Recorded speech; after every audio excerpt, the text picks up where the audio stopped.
They were the envy of the neighborhood, a couple with a picture-perfect life. Clara and Daniel, their names were whispered with admiration during backyard barbecues and community events.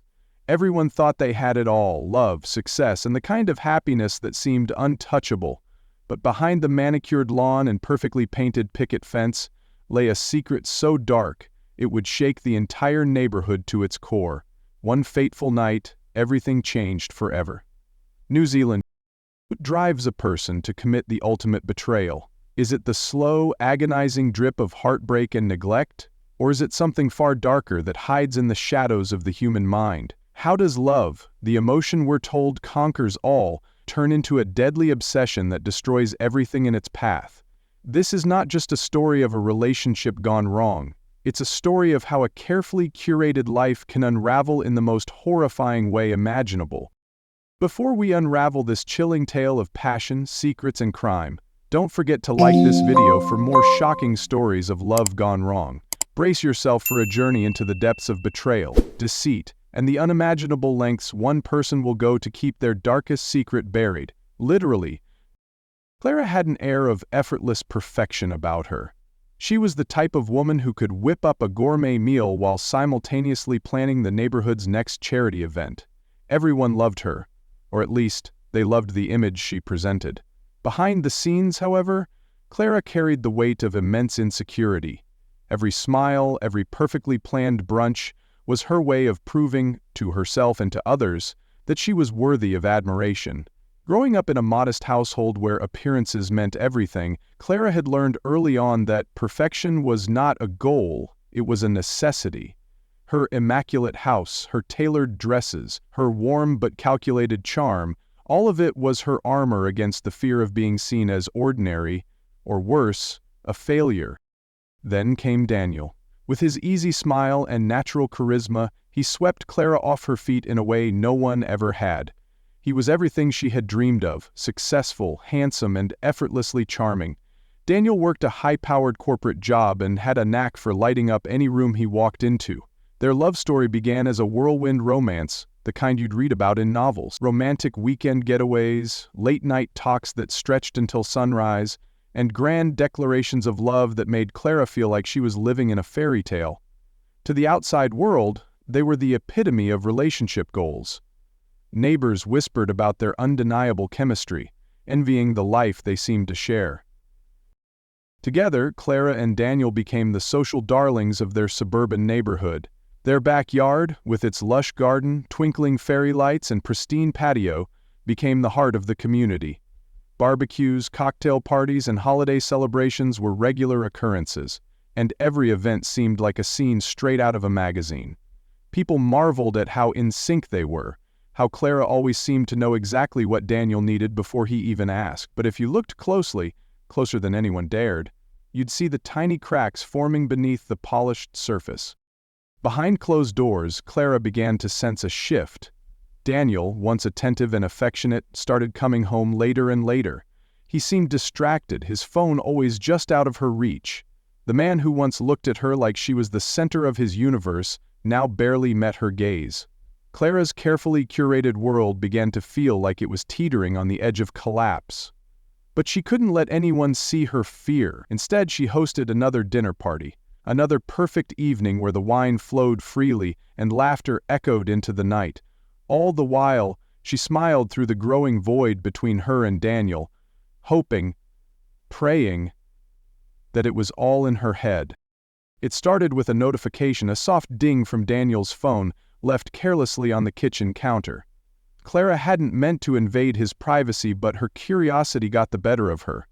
What she found sent a chill down her spine. A string of incriminating text messages from an unknown number. The flirty exchanges, the suggestive photos, and the late-night plans told a story Clara never wanted to believe. Daniel was having an affair. Heart-pounding, she confronted him that evening.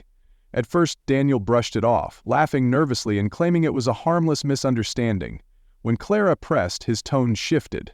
He called her paranoid, insecure, and controlling. The man who had once whispered sweet nothings into her ear now belittled her, twisting her fears into flaws.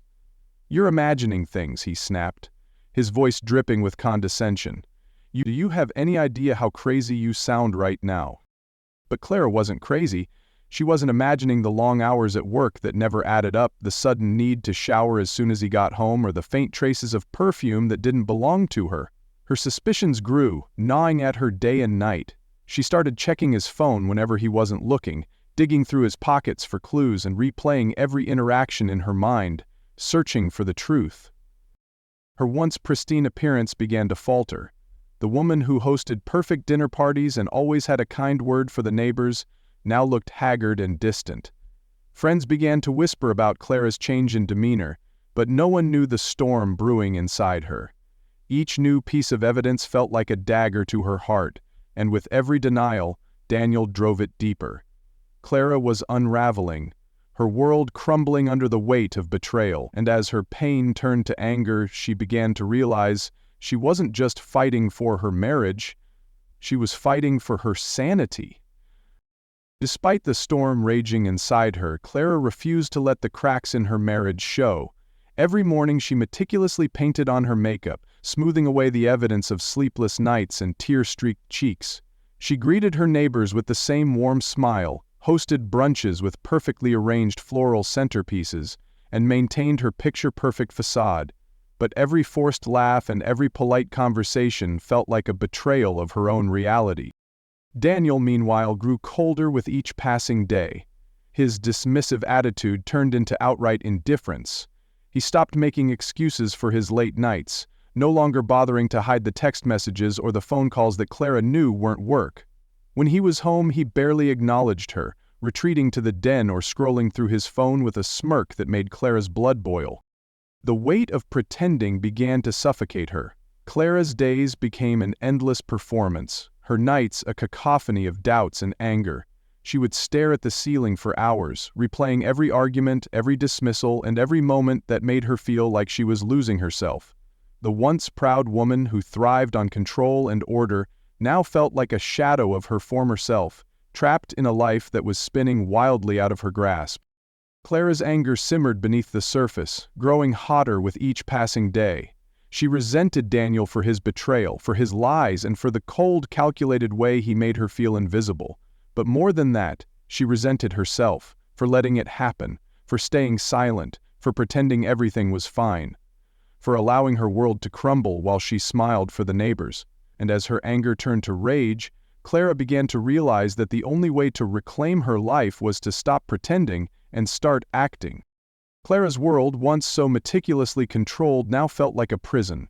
Her days were filled with the suffocating weight of Daniel's indifference and the charade she maintained for the neighbors. But then, one Saturday afternoon, she met Evan. It was an accidental encounter at a local art gallery where Clara had wandered in search of solace. Among the paintings of vibrant landscapes and abstract chaos, Clara felt the sharp pang of loneliness gnawing at her chest. She hadn't expected anyone to notice her, least of all Evan. Evan was magnetic. He had an air of quiet confidence, his warm smile disarming and his voice soothing. He struck up a conversation about a piece of art they both stood admiring, but what began as small talk quickly evolved into something deeper. Evan had a way of making Clara feel seen, truly seen, in a way Daniel hadn't in years. His questions weren't superficial, they were thoughtful and probing, as if he genuinely wanted to understand her. For the first time in months, Clara let her guard down. She told Evan about the struggles she'd hidden from the world, the loneliness, the betrayal, the ache of pretending.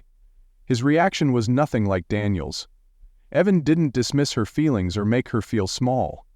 Instead, he listened, his eyes never leaving hers, and when she was done, he simply said, "You deserve better." Those words hit Clara like a thunderbolt. They stirred something inside her, something she hadn't felt in years: hope. Their connection deepened quickly. At first it was just a series of casual meetings, a coffee here, a walk in the park there. Clara told herself Evan was just a friend, someone she could confide in without judgment, but deep down she knew the truth. Evan was becoming her lifeline. With him, she didn't have to pretend. She could laugh without forcing it, cry without shame, and dream of a life beyond the suffocating walls of her marriage. It wasn't long before their relationship crossed the line from emotional to physical. The first kiss was electric, a surge of passion that left Clara breathless and trembling. It was nothing like the lukewarm affection she'd grown accustomed to with Daniel. With Evan, every touch felt like a promise, every glance like a revelation. For the first time in years, Clara felt alive. But with that newfound vitality came an even deeper resentment toward Daniel. She began to see him not just as a distant, unfaithful husband, but as the obstacle standing between her and the happiness she now craved. Each of Daniel's dismissive comments, each night he spent away, only fueled her anger. How dare he treat her like she was invisible, while she had poured her heart and soul into their life together? Clara started to imagine what her life might look like if Daniel were no longer in it. She pictured lazy mornings with Evan, free from the tension and lies that had defined her marriage. She imagined laughter and love, filling the spaces that had been empty for so long. The more she envisioned her future with Evan, the less she could tolerate her present with Daniel. Clara's once fervent hope that she and Daniel might repair their marriage had completely evaporated. Now she dreamed of something different, something darker. The thought crept in like a shadow: if Daniel were gone, truly gone, she could finally have the life she deserved. What began as a desperate longing for escape was transforming into something far more dangerous. Clara's love for Evan wasn't just a balm for her broken heart. It was becoming the spark that would ignite a fire she could no longer control. And as her obsession with her new life grew, so too did the darkness that would soon consume her. The night it all came crashing down began like so many others. Cold silence and unspoken resentment hanging heavy in the air. Clara had spent the evening meticulously setting the dinner table, as if the pristine arrangement of candles and china could mask the cracks in their marriage. Daniel, as usual, was late. When he finally walked through the door, the stench of alcohol and the faint trace of unfamiliar perfume announced his presence before he said a word. Clara had grown used to this version of Daniel, aloof, smug, and reeking of guilt that he refused to acknowledge. But tonight, something in her snapped. Maybe it was the way he tossed his briefcase onto the couch without so much as a glance in her direction. Or maybe it was the smirk on his face when she asked where he had been. A smirk that spoke volumes without saying a word. "Are you even trying to hide it anymore, Daniel?" Clara's voice cut through the silence, trembling with a mix of rage and heartbreak. Daniel froze, then turned to face her with an expression of mocking disbelief. "Hide what, Clara? Your paranoia? Your desperate need to control everything?" Clara clenched her fists, her nails digging into her palms as she fought to keep her composure. But Daniel wasn't done. He stepped closer, his voice dripping with venom. "Maybe if you spent less time obsessing over me and more time fixing yourself, we wouldn't be in this mess," he sneered. "You think you're so perfect, don't you? Newsflash, Clara. You're exhausting." The room seemed to close in around her, her vision narrowing as her fury reached a boiling point. She felt her body shaking, her breath coming in ragged gasps. "I gave you everything, Daniel," she spat, her voice rising. "I built this life for us, and you—" "You built this life for yourself," Daniel interrupted, his tone dismissive. "All this facade, it's always been about you, Clara, your image, your need to feel superior." But then Daniel said something that would haunt Clara forever. "You know what? You're nothing without me," he hissed, his eyes cold and unfeeling. "You'll always be that scared little girl trying to prove she's worth something, and guess what? You're not." The words hung in the air like a death sentence, and in that moment something inside Clara broke. Her gaze flickered to the fireplace mantel where a heavy brass candlestick gleamed in the dim light. She didn't think. There was no time for thought, only raw, unfiltered emotion. Before she knew it, the candlestick was in her hand, its weight both foreign and strangely comforting. "Say that again," she whispered, her voice eerily calm. Daniel laughed, a cruel, hollow sound that sent chills down her spine. "You're pathetic," he said, his smirk widening. And then it happened. Clara swung the candlestick with every ounce of strength she had, the motion fueled by years of pain, betrayal, and anger. The impact was deafening, a sickening crack that echoed through the room as Daniel's body crumpled to the floor. For a moment there was silence, an eerie, suffocating silence broken only by Clara's ragged breathing. She stared at Daniel's lifeless body, the reality of what she had just done slowly sinking in. The candlestick slipped from her trembling hand, clattering. She stumbled backward, her mind racing. This wasn't how it was supposed to be. She had dreamed of escape, of freedom, but not like this. Not like this. Panic set in as Clara realized the gravity of her actions. She dropped to her knees beside Daniel, her hands shaking as she touched his shoulder. "Daniel?" she whispered, her voice barely audible. "Daniel, wake up!" But he didn't move. He would never move again. A scream built in her throat, but she swallowed it down, her survival instincts kicking in. No one could know what had happened here. Not the neighbors, not the police, not Evan. Clara had made her choice, and now she would have to live with it. She stood, her legs unsteady, and looked around the room. The blood on the carpet, the candlestick lying in a pool of crimson, it all had to disappear. Clara inhaled deeply, forcing herself to focus. She had spent her entire life perfecting the art of appearances. Tonight, she would use that skill to bury her darkest secret. Literally.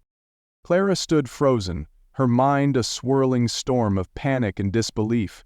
She couldn't face this alone. Her trembling hands reached for her phone, and before she could second-guess herself, she dialed Evan's number. It rang once.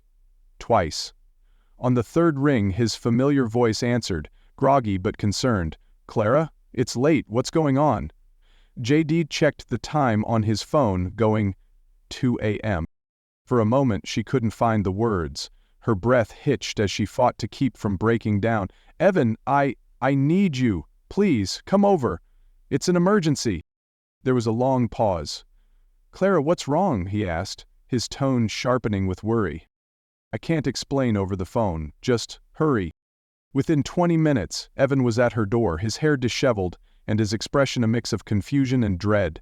Clara opened the door, her face pale and tear-streaked, and gestured for him to come inside.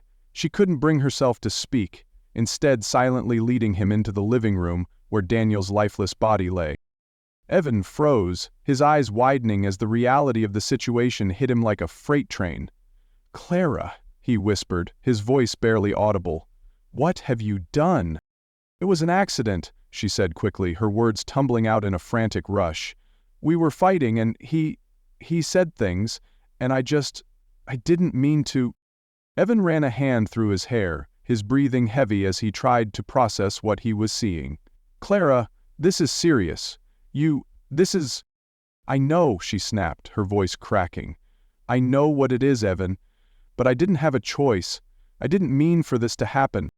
For a moment, neither of them spoke. The weight of the situation pressed down on them, suffocating and inescapable. Finally, Evan broke the silence. "We need to call the police." "No," Clara said immediately, her voice firm despite her trembling hands. "No one can know about this.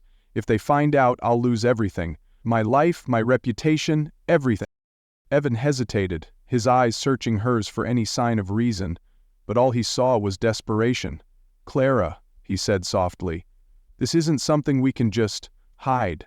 "Yes, we can," she insisted, her voice rising. "No one knows he's here. No one saw anything. If we act now, we can make this go away." Evan stared at her, torn between his own instincts and his feelings for her. Finally, he sighed, rubbing his face in frustration. "All right," he said reluctantly, "but this is the only time I'm doing this. After tonight, we're done with this mess. You understand?" Clara nodded, relief washing over her. "Thank you," she whispered. What followed was the longest, most harrowing night of their lives. Under the cover of darkness, the two worked in tense silence, their every movement filled with dread. They wrapped Daniel's body in a tarp, the sound of the plastic crinkling seeming unbearably loud in the otherwise silent house. Evan took the lead, dragging the body out to the backyard while Clara followed, clutching a flashlight that barely steadied in her shaking hands. The backyard, once a picturesque oasis of perfectly trimmed hedges and blooming flowers, now felt like a prison. They chose a spot near the edge of the garden, hidden beneath the shadow of a large oak tree. Halfway through the burial, Clara's flashlight flickered, plunging them into brief darkness. She stifled a gasp, fumbling to fix it as Evan cursed under his breath. "Hurry up," he muttered, his voice tight with fear. Finally, the hole was deep enough. With grim determination, Evan lowered Daniel's body into the ground while Clara stood frozen, her mind racing with guilt and panic. As they began covering the body with dirt, the enormity of what they were doing hit her like a tidal wave. This wasn't just about hiding a mistake. It was about erasing a life, burying years of love, hate, and betrayal beneath the soil. Clara nodded numbly, but deep down she knew it wasn't over. The grave might be hidden, but the weight of her actions would never leave her. As they stood in the darkened yard, the once idyllic setting now a macabre reminder of their crime, Clara felt a cold, unshakable certainty settle over her. The past was buried, but it wasn't dead. Not yet. Just weeks after Daniel's disappearance, Clara and Evan made an announcement that shocked the neighborhood. An engagement. Whispers rippled through their social circle. Wasn't Daniel just missing? Wasn't Clara devastated? But Clara, with her practiced poise and an air of unwavering control, silenced the doubters with a simple explanation. "Daniel left me," she'd say with a strained smile. "But life goes on." It was unsettling how quickly the community accepted her narrative. Perhaps they didn't want to dig deeper, afraid of what they might find. Or perhaps Clara's charm was so disarming, no one dared to question her. Either way, the couple began planning their wedding, an intimate ceremony that would be held in the very place Clara and Daniel had once built their life together, the backyard. The night before the wedding, Clara stood at the edge of the garden, staring at the spot beneath the oak tree where Daniel lay. The fresh grass had grown in neatly, hiding the disturbed soil. She could almost hear his voice, accusing her, mocking her. "How romantic, Clara. A wedding over my grave? You always did love a dramatic touch." She shook her head, trying to silence the thoughts, but they lingered like a shadow. The day of the wedding dawned bright and clear, the sun casting a warm glow over the yard. The garden was transformed into a picture-perfect scene. White chairs arranged in neat rows, delicate floral arrangements adorning every surface, and a long, elegant aisle leading to an arch draped in cascading ivy and roses. Clara wore a stunning white gown, her smile radiant yet strained as she greeted the small gathering of friends and neighbors. Unbeknownst to the guests, they were seated just feet away from Daniel's grave. As laughter and chatter filled the air, Clara's heart pounded in her chest. She forced herself to smile, to laugh, to play the role of the glowing bride. But every step she took down the aisle felt like a betrayal, every toast to her new beginning like a cruel joke. The ceremony itself was beautiful, at least to those who were unaware of the dark truth. Vows were exchanged, rings were slipped onto trembling fingers, and applause erupted as Clara and Evan sealed their union with a kiss. But as Clara turned to face her guests, her eyes flickered briefly to the oak tree. For a moment, she thought she saw something, a faint outline of a man standing in the shadows. "Daniel." She blinked, and the figure was gone. Shaking it off, she plastered on her smile and raised her glass for the toast. But the moment lingered in her mind, a haunting reminder that the past refused to stay buried. The honeymoon phase didn't last long. After the wedding, Clara's once pristine composure began to crack. At first, it was subtle, a fleeting shadow out of the corner of her eye, the faint sound of footsteps when she was alone. She dismissed it as stress, her mind playing tricks on her. But soon, the hallucinations became impossible to ignore. Late at night, she would wake up in a cold sweat, hearing Daniel's voice whispering in her ear, "Clara, you can't hide forever. They'll find me. They'll find out what you did." She'd sit up, gasping, only to find the room empty. But the voice lingered, echoing in her mind long after the silence returned. Clara's paranoia began to consume her. She avoided the backyard, refusing to go near the oak tree where the memories and Daniel's body lay buried. Her relationship with Evan grew strained as she withdrew further into herself, haunted by guilt and fear. Evan tried to reassure her, to remind her that they were in this together, but even his presence began to feel suffocating. Her nights were plagued by vivid nightmares, each one more disturbing than the last. In one, she was trapped in the backyard, the ground splitting open to reveal Daniel's decaying corpse reaching for her. In another, she stood at the altar during her wedding only for Daniel to burst through the crowd, his face contorted with rage as he screamed, "You thought you could bury me?" The final straw came one evening when Clara was alone in the house. She heard the sound of shoveling coming from the backyard. Her heart raced as she crept to the window, her hands trembling. In the dim light, she thought she saw someone digging at the base of the oak tree. Her breath caught in her throat as she clutched the curtains, her mind screaming at her to run. But when she blinked, the figure was gone. The shovel, the dirt, everything had vanished. The yard was still and silent, as if nothing had happened.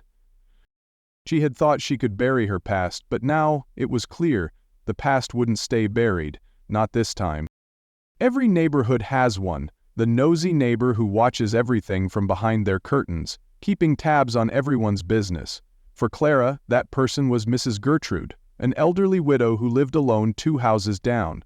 From her kitchen window, Mrs. Gertrude had a perfect view of Clara's backyard, and she had always found Clara and Daniel's seemingly perfect life fascinating. But on the Mrs. Gertrude had noticed the lights flickering on and off in the backyard at an unusually late hour. Then came the muffled sounds, voices raised in a heated argument followed by what she thought might have been a cry or scream. Later, she saw 2 figures digging under the old oak tree. It was strange, but at the time she chalked it up to gardening or perhaps an impulsive late-night project. Still, something about it didn't sit right with her. Weeks passed, and Clara's sudden engagement and wedding to Evan only added to Mrs. Gertrude's unease. Poor Daniel, she thought. Gone so suddenly and she's already moved on? When news of Daniel's disappearance began to circulate, her unease turned into suspicion. Unable to shake the feeling that something sinister had happened, she finally picked up the phone and called the police, recounting everything she had seen that night. The authorities initially dismissed it as the ramblings of an elderly woman, but when Clara's story about Daniel's sudden departure failed to hold up under scrutiny, the police decided to investigate further. A search warrant was issued, and officers descended on Clara's home one fateful afternoon, much to the shock of the neighborhood. As the investigators began to dig beneath the oak tree, Clara stood at the window, her heart pounding so loudly it drowned out every other sound. She clutched the edge of the counter, watching in horror as the police unearthed what she had worked so hard to hide. And then, it happened. The discovery that would shatter her carefully constructed facade. The body, wrapped in a tattered sheet, was pulled from the earth, its presence confirming what Clara had feared all along. Her past had finally caught up with her. The scene was chaos. News vans lined the streets, cameras flashing as officers escorted Clara from her home in handcuffs. Her face, pale and tear-streaked, became the image plastered across every screen in the country. "Local woman accused of murdering husband," the headlines screamed. The once beloved hostess of backyard brunches and charity events was now the center of a national scandal. The community was in shock. Neighbors who had once praised Clara's seemingly perfect life now whispered about her dark secret. How had no one seen the signs? How could a woman so poised, so seemingly kind, be capable of such a heinous act? In the days following her arrest, the full extent of the crime began to unfold. Investigators revealed not only Daniel's death but also Evan's involvement in the cover-up. Evan, once seen as Clara's knight in shining armor, was exposed as a manipulative lover who had encouraged Clara to hide the truth. Text messages between the two painted a chilling picture of their conspiracy, showing how they had worked together to dispose of Daniel and create their twisted new beginning. Evan's arrest followed shortly after Clara's, adding another layer of intrigue to the already sensational case. The media dubbed them the backyard betrayers, a couple driven by passion and desperation to commit the ultimate crime. This story is a haunting reminder of the dangerous consequences of lies, betrayal, and unchecked desperation. Clara's longing for love, validation, and freedom had driven her to the brink, culminating in choices that unraveled her life and destroyed everything she had worked to create. Her marriage, once the envy of the neighborhood, became the stage for a deadly betrayal. The tale of Clara and Daniel is not just a story of crime, it's a sobering reflection on the human condition. What drives someone to such extremes? Is it love? Betrayal? Or the suffocating weight of secrets that refuse to stay buried? Clara's quest to escape her unhappiness only led her deeper into a nightmare of her own making. But what do you think? Could Clara have chosen a different path? Was she a victim of her circumstances, pushed to the edge by Daniel's infidelity and neglect? Or was this a fate she sealed herself, one step at a time? If this story left you speechless, don't forget to like and subscribe for more gripping tales of love, betrayal, and crime. Hit the notification bell so you never miss another shocking twist or chilling tale, and let us know in the comments, what would you have done if you were in Clara's shoes?